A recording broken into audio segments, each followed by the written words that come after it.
మన దేశ భవిత మన చేతుల్లోనే. ఇది మన చేతగానితనమో లేక అతి మంచితనమో తెలియదు గాని అమెజాన్ అనే కంపెనీ 1 సంవత్సరం క్రితం అండర్వేర్స్ మీద మన దేవుని బొమ్మలు ముద్రించింది. ఆ మధ్యలో జాతీయ జెండాను ఫుట్ మ్యాట్లపై ముద్రించింది. మళ్ళీ మొన్న మనం వేసుకునే చెప్పులపై గాంధీ బొమ్మను ముద్రించింది. వీటన్నింటినీ చూస్తూ మనం ఏమీ చేయలేని దద్దమ్మలం. ఎందుకంటే మనం ఆన్లైన్లో షాపింగ్ చేయకపోతే ప్రాణాలు పోతాయి.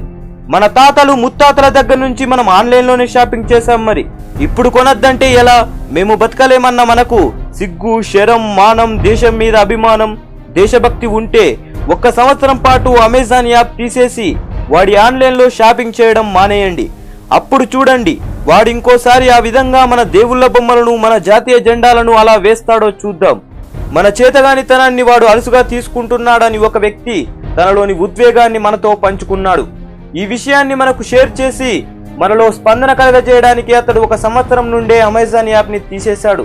అలా తీసేసిన అతడు, నా బిడ్డల మీద ఒట్టు, ఈరోజు నేను గొప్ప కోసం చెప్పుకోవట్లేదు, నేను ముందు చేసి మీకు చెబుతున్నా, ఇదెన్నో రోజుల నుండి నాకు బాధను కలిగిస్తుంది. అందుకే ఈ విషయాన్ని సోషల్ మీడియా ద్వారా అయితే నేను అందరికీ ఈ విషయాన్ని తెలియజేయగలుగుతానని తెలుసుకొని అతడు ఈ విషయాన్ని మనందరికీ పంపాడు. కాబట్టి ఈ మంచి పనికి, మన దేశ ఉన్నతిని కాపాడడానికి మనం దోహదపడదాం. ఫేస్బుక్, యూట్యూబ్లంటే కేవలం లైకులు, కామెంట్లు, వీడియోలు షేర్ చేయడం, ఫోటోస్లు అప్లోడ్ చేయడం కాదు. దాని నుండి కొంత మంచి కూడా జరుగుతుందని మనం తెలియజెప్పుదాం. ఆయనకు సపోర్ట్ చేద్దాం. జై హింద్.